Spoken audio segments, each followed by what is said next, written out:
Olá, sejam todos bem-vindos. Meu nome é Vivialine Preto, eu sou professora do curso de enfermagem, também atuo no curso de psicologia e medicina aqui do Unisalesiano.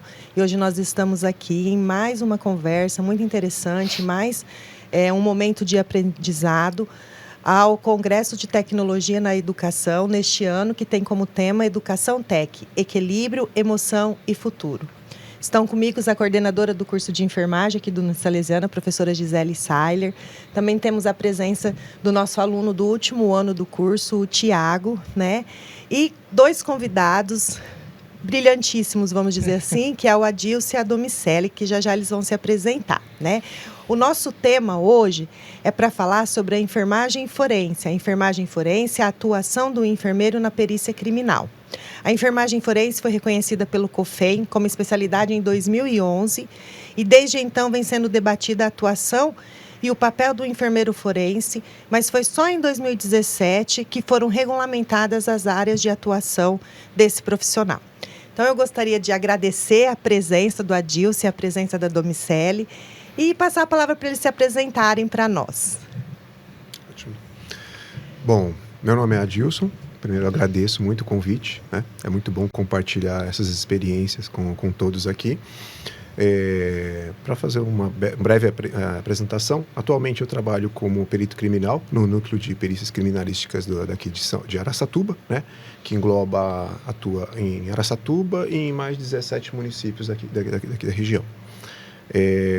A minha formação inicial, eu sou enfermeiro, me formei em 2004 pela Universidade de São Paulo. E aí eu comecei eu trabalhei um tempo na assistência, né, 2 anos na assistência direta, no pronto-socorro de Guarulhos.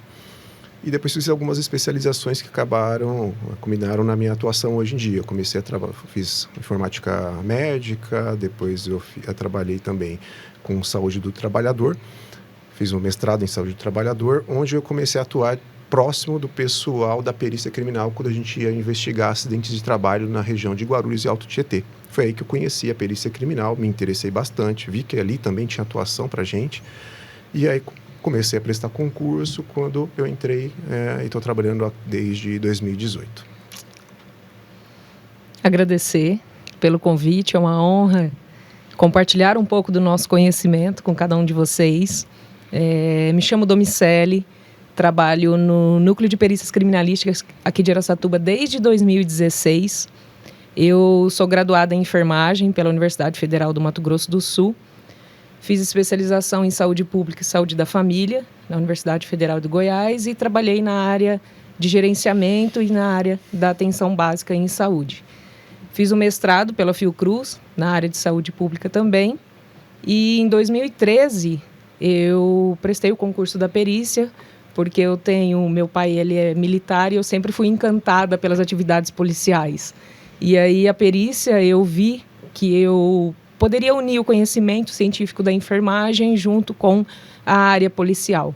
Então, desde 2016, eu estou aí no núcleo. Hoje atuo também como docente da Academia de Polícia e agradeço mais uma vez pelo convite. A gente que agradece, um tema extremamente interessante, né? Bom, vocês falaram das especializações, dos mestrados de vocês. Então, a área de perícia em si exige alguma especialização específica? Para você atuar como perito criminal, o perito oficial criminal é através de concurso público. Então, nós temos cargos hoje de nível médio e nível superior. Lógico que nós temos aí no futuro, talvez, a aprovação da lei orgânica, que aí fique somente cargos de nível superior. Mas em relação à especialização, somente cargos de nível superior para ingresso no concurso público na área de perícia criminal. Sim. Uma coisa que é importante ressaltar, que gera muita confusão nas pessoas também, é distinguir o que seria um perito criminal, um perito judicial e um assistente técnico. Então, a pessoa pode trabalhar na perícia fora da perícia oficial, que é a perícia criminal. Só que ele não será um funcionário público. Como a Domicele disse, para ser perito criminal, a exigência é que você tenha um cargo, um nível superior, né, e preste concurso público. E aí, assim, depende do estado, tem um rol de profissões que são necessárias, que são solicitadas para prestar esse concurso. Atualmente, acho que o único estado que solicita enfermeiros é São Paulo, não é isso? Ou tem mais algum? Acho que nós somos 6 estados que aceitam a graduação em enfermagem 6. como graduação Certo. para o concurso público de perito criminal. Uhum. Então, Né? e aí, assim, os outros personagens, que seriam o perito judicial e assistente técnico, esses não precisam de concurso público, né? E não precisam também de uma especialização específica, só que é desejável, né? Então, se a pessoa quiser trabalhar na área, por exemplo, de enfermagem forense, é interessante que ela tenha especialização na enfermagem forense, e aí ela pode trabalhar como perito judicial, auxiliando o juiz, né? Ou como assistente técnico, como assistente de uma das partes. E aí, sim, ela pode atuar. Mas aí é um outro escopo que foge do nossa conversa hoje. É só para ter essa diferença clara, né? Antes de a gente começar a conversar. Isso, porque hoje nós temos a figura do perito criminal, o oficial, o perito judicial e o assistente técnico. E muitas vezes essas figuras elas acabam confundindo a cabeça de quem busca, por exemplo, um trabalho nessa área. Dentro disso que vocês estão falando, eu até gostaria de perguntar. Você falou do contato com a enfermagem forense lá em São Paulo e tal. Qual seria a principal diferença aí entre a enfermagem forense, o especialista em enfermagem forense e um perito criminal? Bom, na verdade, o meu contato mesmo lá foi com a perícia a perícia de campo, né? Não sei se a gente vai entrar nesses detalhes, mas a perícia, a gente entra, geralmente, a gente faz o concurso, faz um curso de alguns meses, né? Atualmente estão, o quê? 6 meses? Isso. Por aí. 6 meses, tempo integral lá em São Paulo. E aí, quando você vem para cá, você vai trabalhar como generalista, na rua, né? Atendendo o local de crime. E também tem os peritos que trabalham no laboratório. Quando eu tive contato com a perícia em São Paulo, foi especificamente com essa perícia de campo, que vai, por exemplo, examinar um local de um acidente fatal de trabalho. Eu tive contato com eles. Isso acabou me motivando, mas até então não tinha uma experiência específica na área de enfermagem forense, né? Como eu falei, eu estava conhecendo a perícia naquele momento. Bom, como vocês mencionaram na apresentação de vocês são enfermeiros de formação e comentaram que atuaram como enfermeiros no cuidado.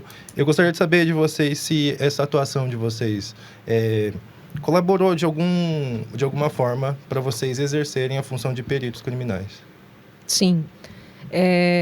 Complementando um pouco da questão anterior, a enfermagem forense, ela traz a atuação do enfermeiro, principalmente no acolhimento e no atendimento principalmente vítimas de violência.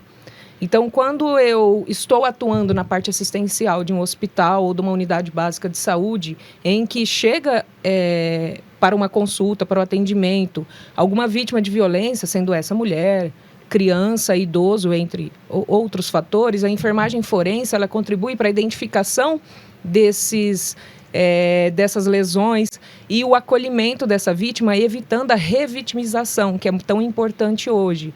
Então, a importância de conhecer o lado da enfermagem forense, conhecer principalmente a preservação dos vestígios, né? Porque hoje, quando eu tenho um crime, eu preciso da materialidade daquele crime e da autoria daquele crime. Muitas vezes a autoria está através da análise de resíduos biológicos em que eu preciso dessa preservação, que é a cadeia de custódia hoje. Então, assim, o conhecimento da enfermagem contribuiu, principalmente nessa forma de vestígios biológicos, de preservação, atuar na parte das lesões, né? Como que aquela lesão que eu estou visualizando muitas vezes ali num cadáver, como que aquela lesão provocou a morte, e para que eu consiga entender a dinâmica daquele crime. Então, nessa parte, ajudou. E a enfermagem forense, ela quer visualizar essa área desse atendimento, principalmente às vítimas de violência, maus tratos, desastres, entre outros, né? Por que é importante o conhecimento da enfermagem forense hoje na graduação? Porque se eu tenho esse conhecimento, eu estou atuando como enfermeira assistencial em um hospital, quando chega essa vítima de violência, eu sei orientar da maneira correta em relação à preservação de vestígios, em relação ao como você conversar com essa vítima, para evitar principalmente esses transtornos relacionados à revitimização. Sim. Além de tudo isso que a doutora Domicelli pontuou, uma coisa que eu acho que ajudou bastante mesmo, assim, eu lembro que na formação como enfermeiro, uma coisa que era muito muito ensinada, cobrada, orientada, era a cultura mesmo, assim, era a questão da sistematização dos processos, como a gente bem conhece, né? E isso é fundamental na nossa área, porque a gente está muito acostumado, né, a assistir o CSI, que é tudo bonito, né? Eles têm um dia inteiro para ficar, às vezes mais de um dia para ficar no local de crime. Às vezes a gente chega no local de crime é uma cena assim infernal, né? Tá tudo muito confuso, tudo muito desesperador, e você tem que começar e terminar aquilo ali num tempo razoável, porque já tem muitas vezes 3, 4 outros locais esperando você para atender. A sistematização, você ter uma noção administrativa, de organização, é fundamental para isso. Então, assim, eu acho que o profissional de enfermagem nessa área tem uma facilidade maior por conta dessa questão. Que interessante, né? Eu lembro que, assim, o segundo contato que a gente está tendo, né? Vocês vieram para uma palestra aqui com a gente, em comemoração ao Dia do Enfermeiro, e eu lembro exatamente disso, né? Porque, assim, é uma área bastante nova para a gente, né? A gente não conhece, a gente até estava comentando a questão da necessidade, né? De incluir na grade curricular essa possibilidade de atuação, né? Que é tão específica e, assim, tão distante, né, Tiago, da nossa... daquilo que a gente conhece, daquilo que a gente tem acesso. E realmente, assim, o enfermeiro, ele tem essa visão, né? Essa visão sistematizada, esse olhar mais minucioso, né? Eu acho que realmente, assim, vem de encontro a essa possibilidade de atuação, né? Tão assim, importante, né? Necessária, extremamente necessária. Estava lendo alguma coisa sobre a Sociedade Brasileira de Enfermeiros Forense, né? Eu não sabia que existia. Eu falei, nossa, que bacana. Existe já tem essa sociedade, né? Então, você vê que é uma mobilização para que seja melhor aproveitado esse espaço, né? Dentro das possibilidades de atuação do enfermeiro. E aí vem vocês contando de toda essa experiência, há quantos anos vocês estão, né? Então, a gente fica, assim, muito lisonjeado em poder o enfermeiro atuar, porque a gente sempre ouve, não é um campo, né? Como vocês falaram, existem 6 estados, né? Que têm a possibilidade de enfermeiro atuar. E o quanto isso vem crescendo, né? Sim. Então, isso é uma motivação tanto para o Tiago, que já está super interessado em seguir essa área, né, Tiago? Exatamente. Sim. A enfermagem forense, né, ela apareceu como especialidade através da resolução do COFEN em 2011, né? Em 2017, ela foi aí regulamentada, em 2022, algumas alterações, 2024 também. Mas, assim, falando... É novo, né? A enfermagem forense é uma área nova. Quando nós falamos sobre atendimento a vítimas de violência, eu tive o prazer, assim, de coordenar um trabalho com algumas alunas sobre o conhecimento dos profissionais da urgência e emergência na preservação de vestígios e o correto atendimento para as mulheres vítimas de violência. E você consegue observar que os profissionais que trabalham nessa área, eles não têm esse conhecimento, principalmente não só da parte assistencial, que é o da enfermagem, mas principalmente em preservação do vestígio. Então, como que eu vou preservar um vestígio em uma pessoa que foi vítima de violência para que esse vestígio possa, então, ser utilizado, analisado como uma prova pericial em um processo judicial? Então, assim, por que a enfermagem tem que conhecer sobre isso, né? Então, é uma área... Eu me apaixonei por essa área, hoje eu faço a pós-graduação em enfermagem forense, e eu acredito que é de extrema importância para o conhecimento dos profissionais, principalmente os profissionais que estão aí recém-formados ou vindo aí dessa formação, o conhecimento nessa área. Eu fico pensando, quando a gente começou a crescer, por exemplo, a área de enfermagem do trabalhador, a gente teve mudanças na grade por conta disso, né? E a gente acaba percebendo que conforme vai surgindo novas áreas e isso vai se expandindo, a gente vai adequando a grade, a gente vai... Né? Então, eu fico pensando também, nosso papel enquanto instituição formadora, né? dentro de trazer trazer hoje o tema, por exemplo, para a gente estar conversando, e depois também tá vendo como que a gente pode trazer um pouco disso para a própria grade, né? Como forma de estimular os alunos também, né? Nas diversas áreas que a enfermagem tem. Você estava falando dos profissionais que atendem, eu estava pensando, por exemplo, no caso de vítimas de estupro, normalmente elas chegam desesperadas por higienização, né? O banho é uma coisa, e aí esse cuidado em relação a provas, e o quanto que os profissionais que estão, às vezes, recebendo essas vítimas também precisam saber o mínimo ali, né, de como atuar. Sim. E isso que você está falando, desculpa interromper, mas é super importante que vai ao encontro. O papel da instituição, né, de ensino, dos órgãos como o Corém, é fundamental. Eu vou ser bem sincero. Eu só tive contato mesmo com a enfermagem forense enquanto uma profissão na banca das alunas da Domicele que me convidou. Então, assim, aí antes eu fui me preparar e aí que eu fiquei sabendo, né, que ela só tinha sido reconhecida pelo CBO, a Codificação Brasileira de Ocupações, em 2023, é isso, Dona? Isso. Mas não tinha noção que era uma especialização, já era uma profissão formulada. E isso é fundamental. Você colocou agora, assim, a Domicele também, essa questão do atendimento da paciente vítima de estupro, né?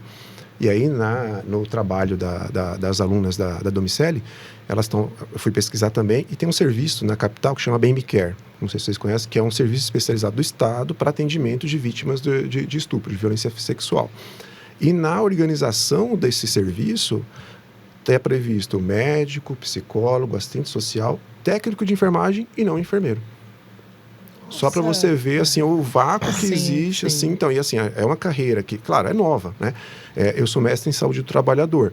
E eu lembro que no começo era difícil se impor. Começou a se impor quando?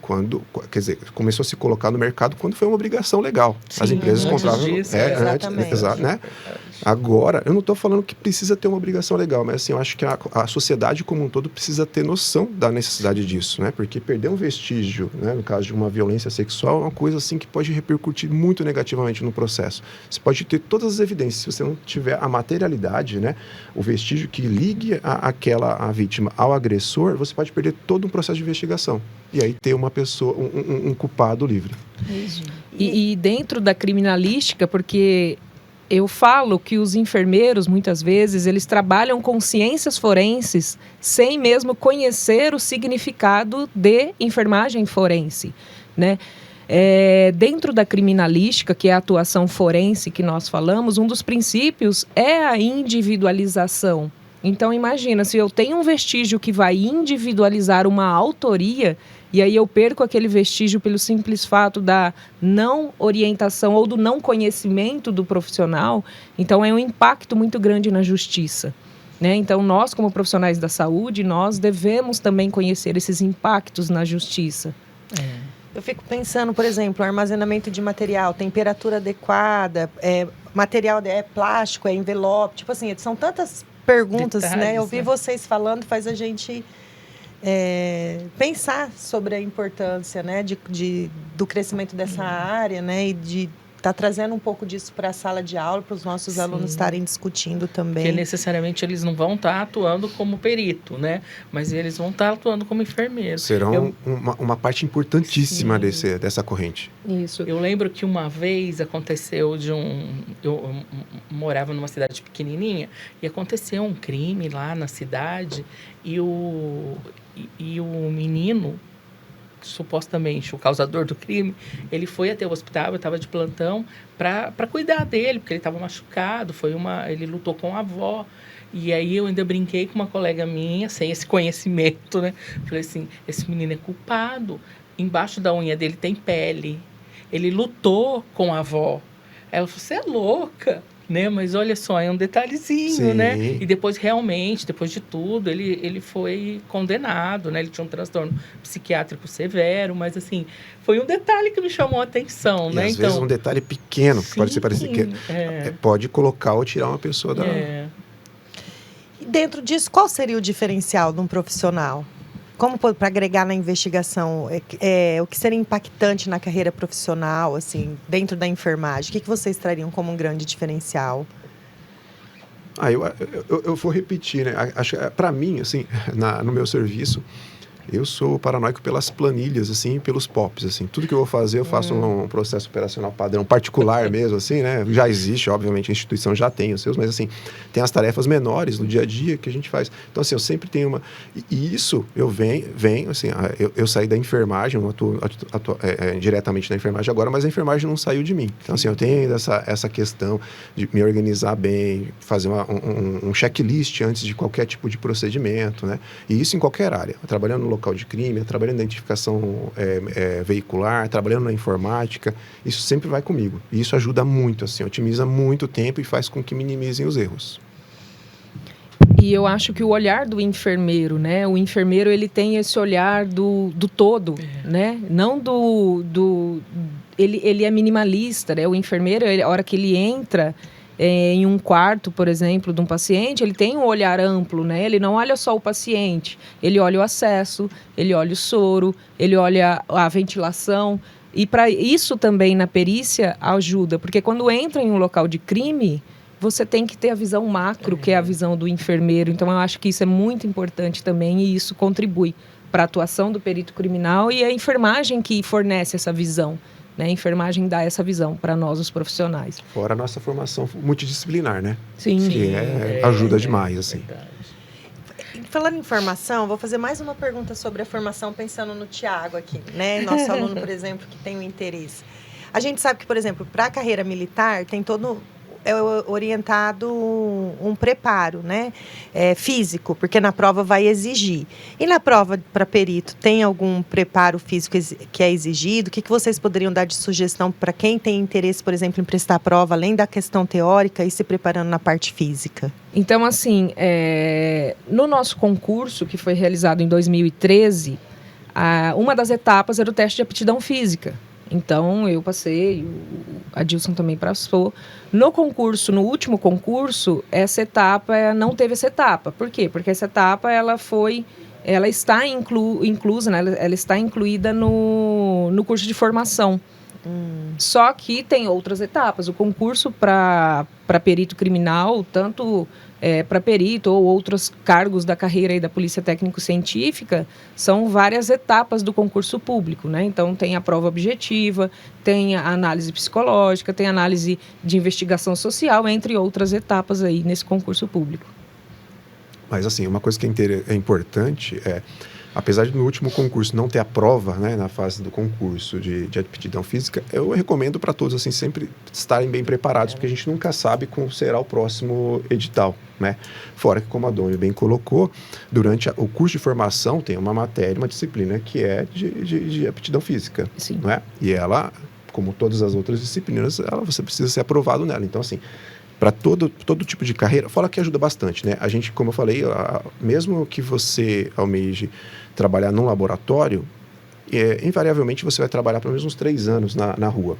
E precisa ter uma aptidão física boa, não porque você vai ficar correndo por aí, mas assim, às vezes precisa descer um morro, às vezes precisa pular um muro para poder acessar um local. Então, assim, precisa de um mínimo de preparo. Não precisa ser um Rambo da vida, mas precisa ter um mínimo de preparo para isso. Sim, e lembrando que a Polícia Técnico-Científica faz parte da carreira policial, né? E a carreira policial tem essa exigência em relação à aptidão física. Exatamente, então, apesar do nosso foco ser a análise do crime já cometido, nada impede você estar andando numa viatura e alguém, no momento de desespero, levantar a mão pedindo socorro, e nós somos obrigados a apoiar aquela ocorrência. A gente nunca sabe o que vai estar ali. Sim. Começa a se preparar, né, Tiago?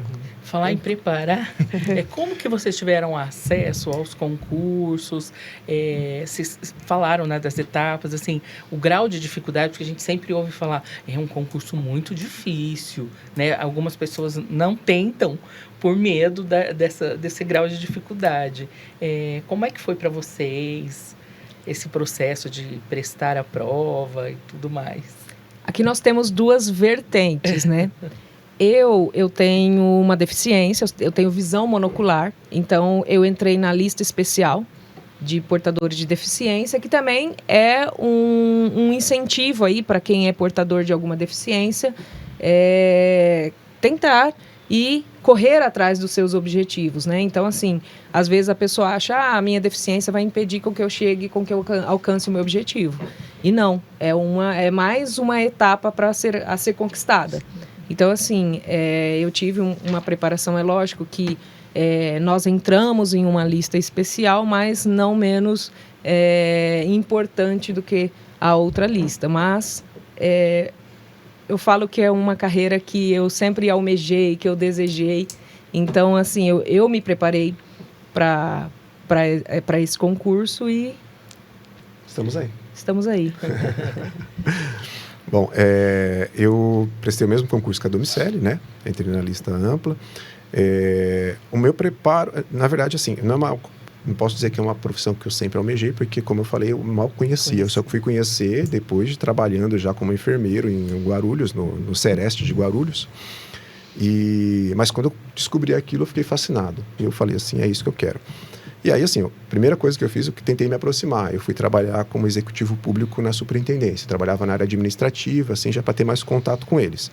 Paralelamente, eu tinha tanta convicção que eu ia ser perito, que eu me inscrevi numa pós-graduação na Academia de Polícia, que é voltada para peritos criminais. Mas, assim, não sei porquê, eu acho que eu fui tão insistente que eles me aprovaram no processo seletivo e eu fiz. Isso me ajudou muito no processo, no concurso, porque a carga de disciplinas era muito coincidente com o nosso edital e ajudou bastante. Foi difícil, mas, assim, consegui. Mas, assim, é um concurso muito concorrido. O último concurso foi extremamente concorrido, né, Domiceli? Né? Eu vi que, assim, teve regiões com mais de 450 candidatos por vaga, né? Sim.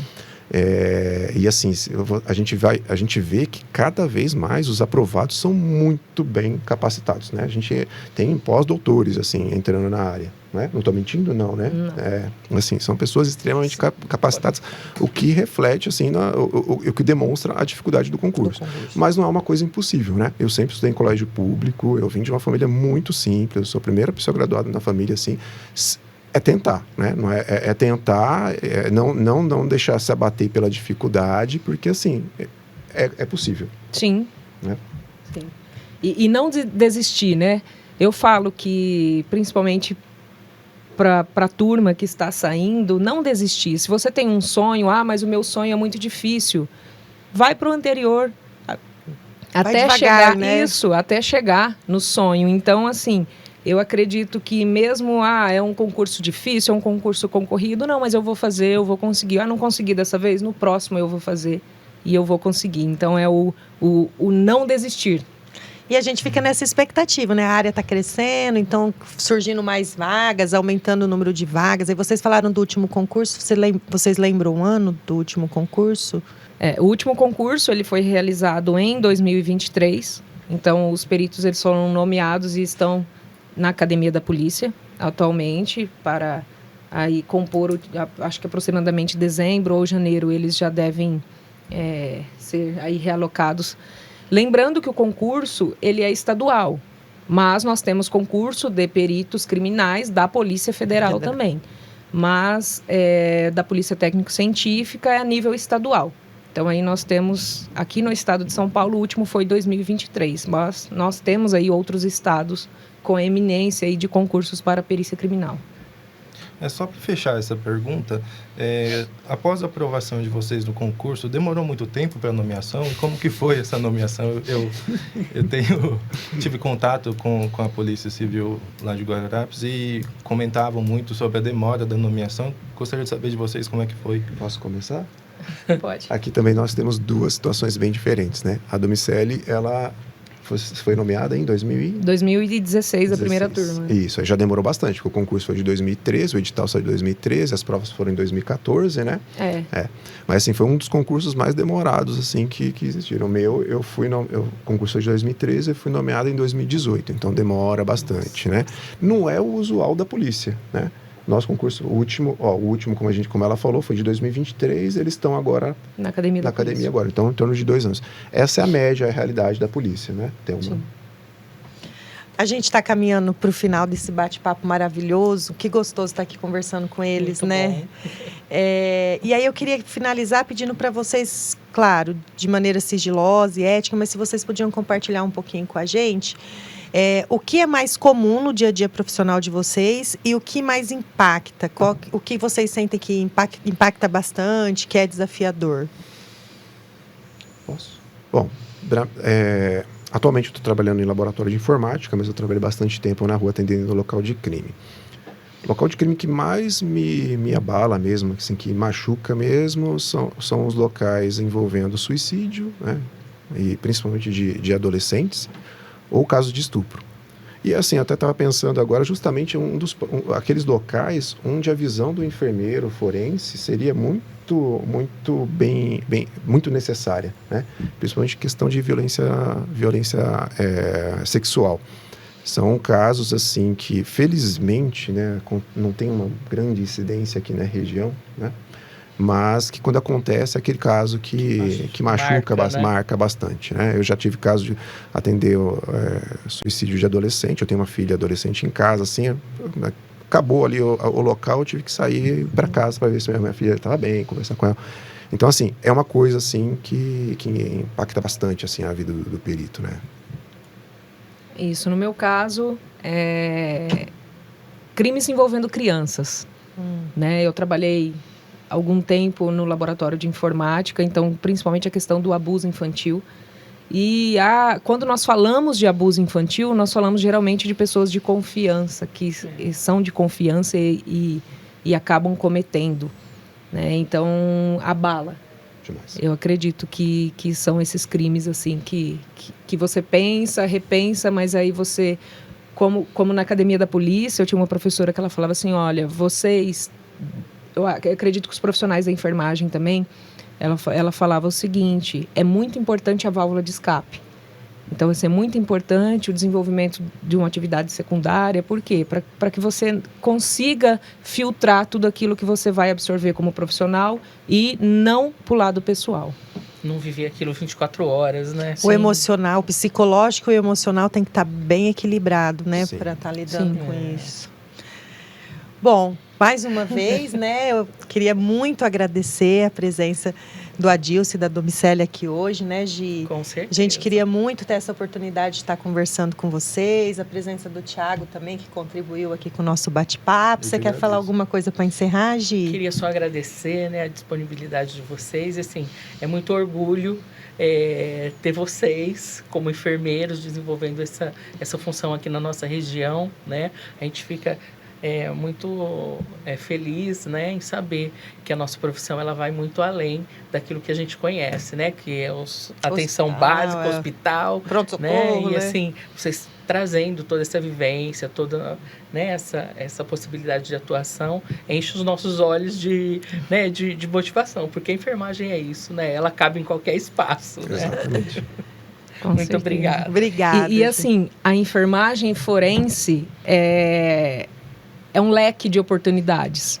Então, eu tenho desde a psiquiatria forense, desde a área também do sistema prisional, a área de maus tratos, desastre.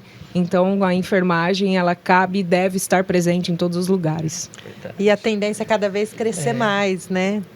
Sim. Muito, muito. Que bom que estamos falando sobre isso hoje, né? Com certeza. Então, mais uma vez, obrigada, gente. Espero que todo mundo que está aí assistindo tenha aproveitado bastante também, como nós aqui.